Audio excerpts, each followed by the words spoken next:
Hey everyone, thanks for tuning into the Grow Wire podcast. I'm your host, Fritz Nelson, and I want to start off by saying I hope you're well, safe, and healthy. We've all been deeply impacted by this pandemic, but in talking to so many people and business leaders, we're sensing a feeling of unity. We're in this together, and we will get through this together. In fact, that's the message we hope to shed light on in this episode. We're going to be presenting a new kind of format here. The restaurant industry has been one of the hardest hit industries amid COVID-19. It's devastating, absolutely heartbreaking, and yet we've seen restaurant owners, leaders, and employees across the industry do some incredible things to rise above the ashes. We've seen innovation, we've seen resilience, but above all, we've seen togetherness. Competition fell to the wayside, and we've watched as leaders across the industry join forces to help each other rise. And that's what today's episode is all about. We chatted virtually with 3 restaurant owners, a CMO of a successful chain, and an industry expert, all of whom share the same appreciation for the support and unity we've seen between restaurants across the nation in their various communities and right within the walls of their own businesses. We want to use this platform to tell those stories so many other companies can relate to at this time, no matter what the industry is. So let's go back to the beginning and start with the facts. Last year, Americans spent about $940 billion on food and beverage in a food service environment. Only 2/3 of that is restaurants, though. The rest is college, university, K through 12, also down very dramatically, obviously. Healthcare, et cetera. Of that 650, there were a couple of really big numbers that got a lot of play, which I think were too high. The National Restaurant Association, I think, originally projected $225 billion drop in 3 months. They've recently dialed that back a little bit. And again, that's not restaurants, that's the whole industry. That's restaurant expert Chris Keating. He's the group president for restaurant, media, and events at Winsight LLC. Funny enough, I interviewed Keating about a week and a half before the nation shut down. We had an entire podcast dedicated to the restaurant industry, new technologies, trends, and exciting innovations to expect in the future. He called me up in mid-March to let me know that none of that would be relevant anymore. I kind of already knew that, so we hopped back on a Zoom call a few days ago. Chris, we continue to read and hear about the restaurant industry being so hard hit by all the shutdowns required because of coronavirus and social distancing. And even though it's a kind of a moving target, but what are you seeing? What do some of the numbers look like? I think the last 5 recessions, the industry didn't shrink in 4 of them in terms of real dollars, with inflation a little bit. In 2009, it did shrink by 1.2%. We're projecting now shrinkage of between 14 and 28% total revenue. In terms of restaurant closures, there's 650,000 restaurants in the United States. We're anticipating a net loss of about 15%. Now, that doesn't mean 15% will close. Significantly more will close, but a whole bunch are going to reopen. These numbers undeniably shook restaurant owners to their core. But when you're given a few days to shut down your business, shut down your livelihood and the livelihood of your entire staff, projections are just that, projections. The more difficult obstacle was facing reality, the reality of closing your doors, losing your income, and stripping the income for those who work with you. We're a small operation, and we have people that have worked for us for a very long time. So, I do consider those people family as well. That's Karim Megji, the owner of 2 restaurants in neighboring areas of Los Angeles, Wood and Water in Sherman Oaks and The Gallery in Westlake Village. So when that mandate happened, we really had no idea what to do. We were in uncharted waters, basically resorting to takeout, which is 1% of our sales, if that. So completely switching our business model to see what we can do to survive, basically. That was the same mentality esteemed chef and owner of Una Pizza Napolitana, Tony Mangieri, had when it came to his 2 restaurants, one in New York City's Lower East Side and the other in New Jersey's Atlantic Heights.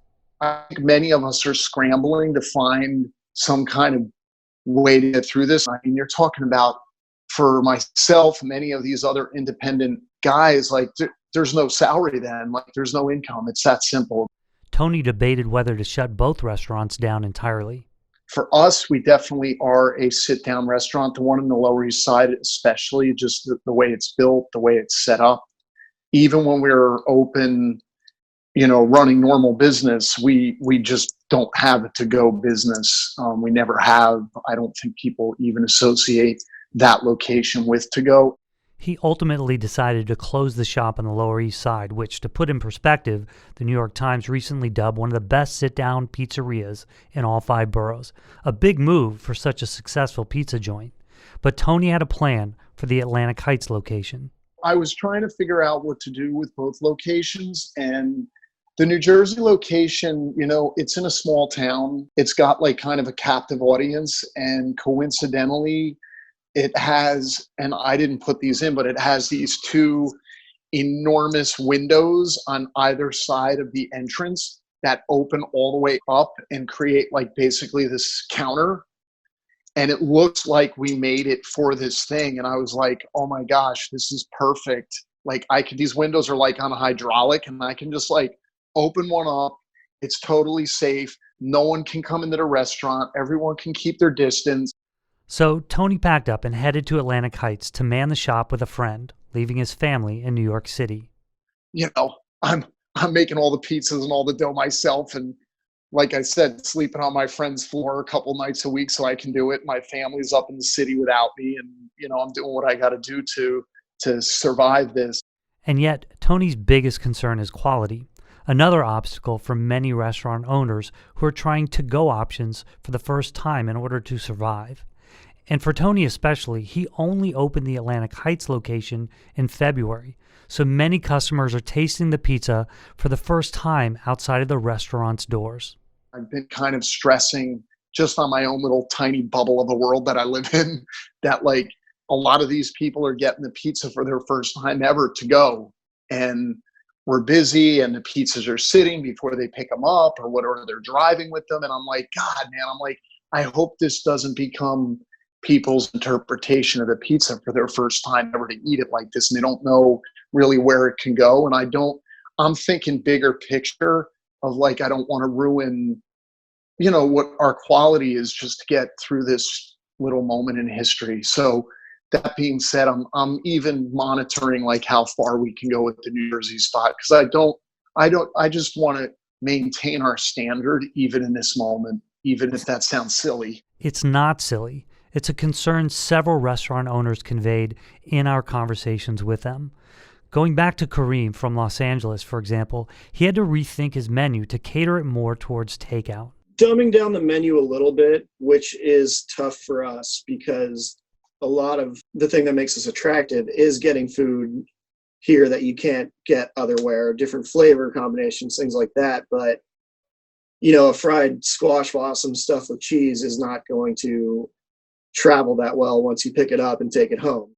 Instead, Karim focused on ways to offer the dine-in experience at home. So last week we did a burger, fries, and a bottle of wine to go for $25, and that had a lot of success. So right now we're working on our special for the weekend to do like a 3-course with a cocktail or bottle of wine so that people can have the experience of good food at home and still having us kind of be a part of their lives. Carry-out alcohol has certainly been a benefit for restaurants, as Chris Keating jokingly puts it. It's something that would have been unthinkable a month ago, the idea that you can do takeout booze and a 6-pack with your pizza, fixins for cocktails. I think there was a meme going around that, not too long ago, in our grandparents' lifetime at least, alcohol was illegal. Now it's deemed an essential business. And, well, thank God for that. I'd have to agree with Chris. We got to look for that silver lining during all of this, right?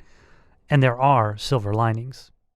I would say that what we did address with the menu is making sure that we put our value offerings forward in a time where everyone is uncertain about paychecks and what's happening in the world of savings accounts and being furloughed. That's Sarah Grover, the CMO of Veggie Grill, a plant-based fast casual chain headquartered in California. We want to make sure that people remember, our guests remember, that we do offer a good value at a time like this.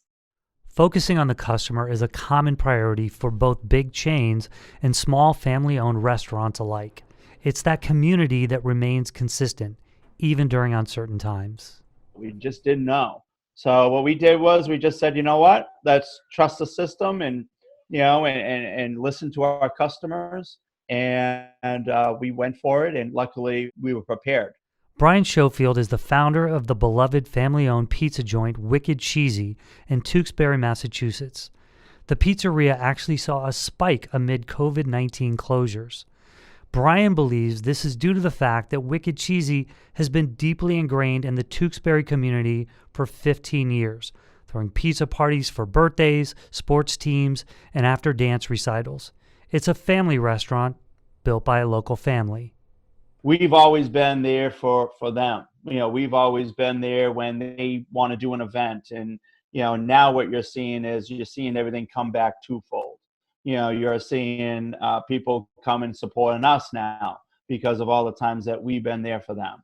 So I would say, because of the model that we put in place at the very beginning, 15 years ago, is now being exposed where people are trying to come out of it, their way to come support us, even though they might not feel so comfortable, but they feel comfortable enough about knowing, us, knowing me, knowing my wife, knowing my kids, and having that trust that we do the right things here at Wicked Cheesy.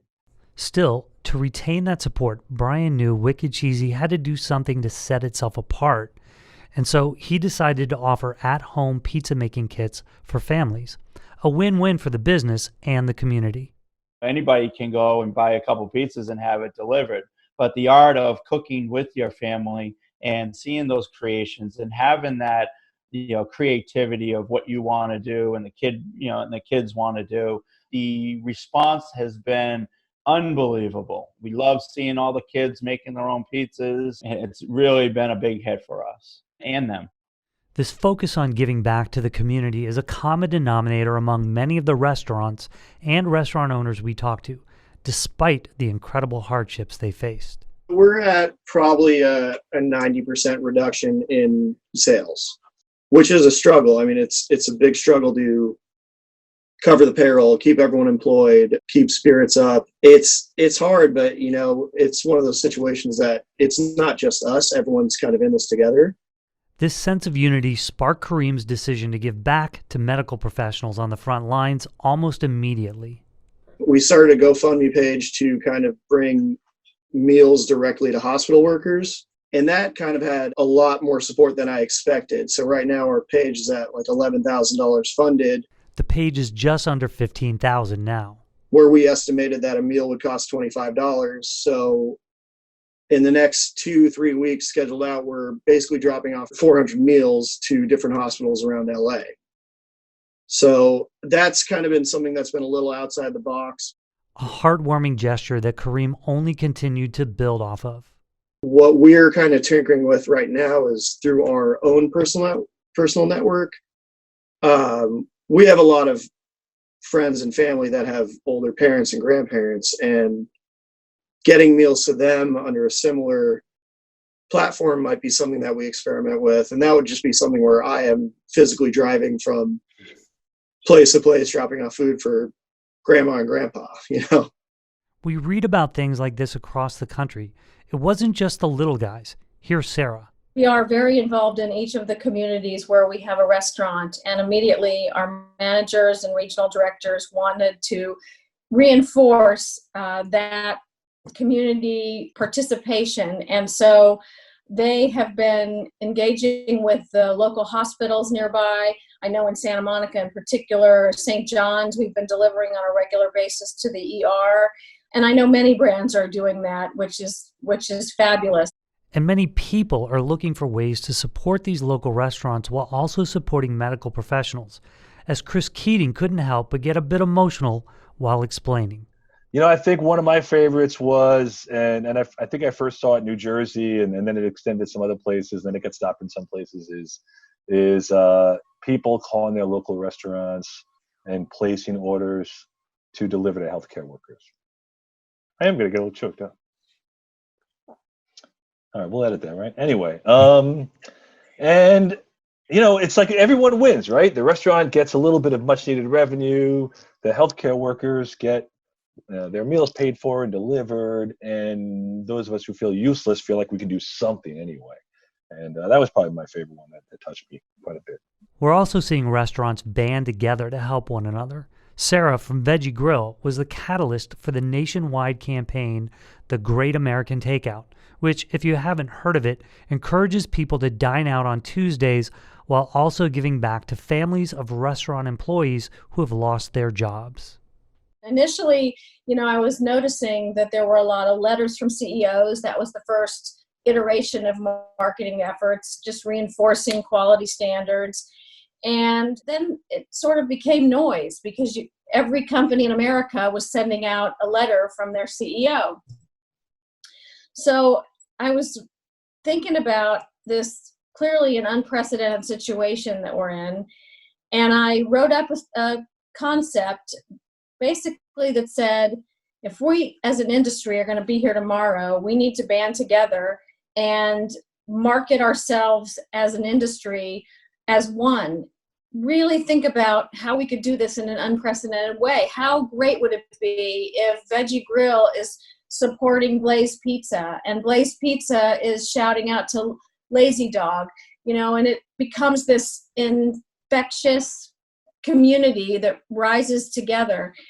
And so I gave this brief of an idea to my ad agency, High, Wide, and Handsome, and they came back literally 24 hours later, maybe not even that much time, with several thoughts, several different hashtag ideas. And the one that just spoke to me is the Great American Takeout. It really is a universal message that everyone in our industry can get behind. Nobody's going to eat at Veggie Grill every day. Nobody's going to eat at any place every single day. And therefore, we all will succeed if we band together, we'll all rise together. With a long history working for restaurant chains, Sarah shared the concept with other people in the industry, and soon TV networks and local stations were reporting on the good cause.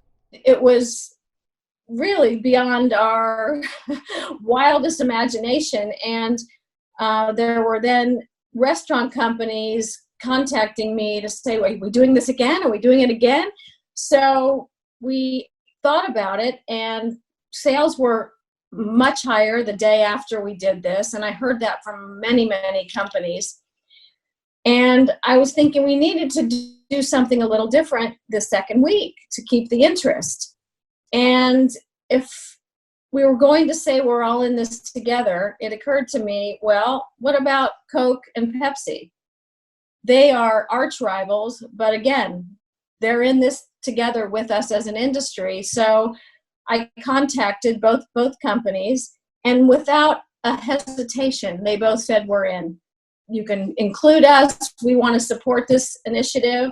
As the campaign continued to grow, opportunities opened up to give back too. We had a charity contact us with a big donor and said, Smithfield Foods wants to contribute a huge sum of money, and we'll base it off of the number of tweets. For every tweets or share, they will donate $5 up to $100,000. And the money that we raise will go to CORE, which is Children of Restaurant Employees, which was exactly why we're doing this to begin with, to keep our managers and our employees employed, as well as help take care of the families of those that have been furloughed. This kind of innovation will help restaurants keep their doors open when things finally go back to normal, whatever normal may be. But it will also create a bittersweet transformation. There are too many restaurants, and there have been for some time. About 10,000 restaurants shut down during the Great Recession, and we have built far too many since then. We're building restaurants faster than we're growing population. Right now, everyone's losing, but I think what's going to happen is there will actually be some winners and losers. You've got restaurant chains, 30 or 40, 50 restaurant chains who have barely shown a profit for 10 years, and they always find investment somehow. That they're going to go away. And well-funded, higher margin concepts with stronger consumer demand, like Shake Shack as an example, is going to sort of be interested in their vacated real estate positions. How will the restaurant businesses build resilience so they have more cash? I mean, let's hope there's not another pandemic anytime soon, but certainly everybody's kind of feeling like they need to build a little bit of resilience into their business. But what does it all look like? There's a decent chance that we're going to see record numbers of restaurant closings in the next year, and also record numbers of openings. And some of that will be existing strong concepts. Others will be maybe, this is always an endlessly creative industry. Like I said, someone's in their work at home environment right now, drawing plans for new restaurants and that will open. You're going to see some different, I think, architectural approaches. There was something that was already starting to happen, which was smaller dining rooms, bigger kitchens, right? Think about Chili's to go as an example, right? So Chili's has built, this little side door where you can go and do your takeout. Well, most Chili's restaurants or anyone like them, they built their dining room and their kitchen to scale. Well, what if you're serving more meals than the size of your dining room, and not as many people are dining out, or maybe even less after this is over? Well, maybe you start to scale that kitchen dining room a little bit differently. You may have to also factor in that people are not going to want to be piled on top of each other in the near future. So I think there's going to be we're going to see some design changes. We're going to see probably some things that will some things are going to go away forever. I think. I don't know. You're going to see a lot of salad bars in the future? I'm thinking not. We talked to a lot of college and university food service directors who are already going to phase them out in a big way. But there's stuff we haven't thought of yet. And that's what I always talk about. Calamity inspires ingenuity. We're going to see some stuff that none of us have thought of yet. The idea of ghost kitchens, a professional food preparation and cooking facility set up in the time of online ordering and delivery-only meals, was one of the innovations Chris and I talked about when we recorded our original conversation in early March. Obviously, this is a big topic of conversation right now. But will ghost kitchens become more popular after COVID-19? It's so hard to project how the consumer is going to act. Are we going to return to normal 6 months from now, 12 months from now, or is there some permanence to some of the ways we approach dining? You have to bet that there's going to be, for some consumers, some permanence, which means a significant demand for off-premise dining. And all of a sudden, ghost kitchens, which is this idea of no retail face, just a commissary essentially through which you operate a delivery business. Boy, it starts to make a lot of sense. It makes even more sense as businesses think about additional sanitization processes that will need to be implemented upon opening.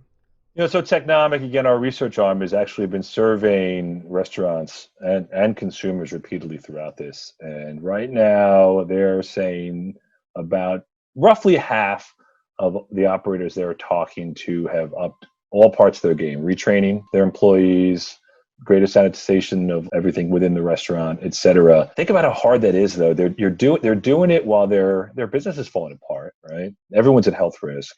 And now they're introducing this as well. And some heroic work is happening, I think. But I think when all is said and done, it's going to be interesting to see what lasts. Chris couldn't help but mention the latest season of Curb Your Enthusiasm, one of the shows many of you have binged during the stay-at-home mandates, I'm sure. But for those of you who haven't, and I'm guilty, Chris details one episode in particular that relates to all this.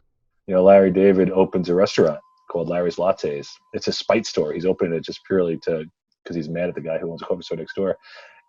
And he was onto something. I mean, right now, there are a lot of entrepreneurs, I think, thinking about what a post-coronavirus restaurant looks like.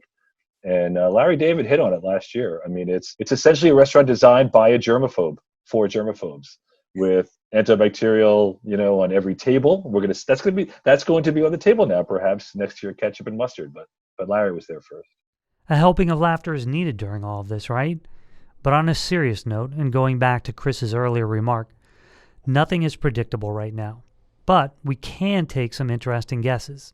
But I think what we really believe is we're going to be most likely in a deep and I don't want to say prolonged, I don't know, but certainly there's going to be high unemployment for some period of time. And we know from 2009 what that does is it drives value purchasing in food service. And so I think there's going to be this sort of mix of value and indulgence with not much middle ground. The middle ground is at risk. Casual dining, some, not all. There are certainly thriving casual dining restaurants, but they sometimes are at risk of that middle ground. QSR can drive that value and convenience. The very best independent fine dining restaurants will always be fine in certain places anyway.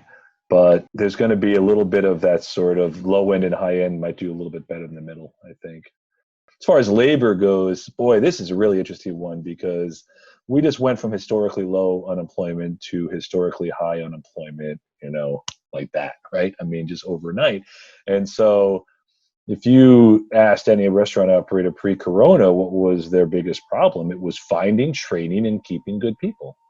Well, with now 13% likely higher unemployment, well, you should be able to do that, right?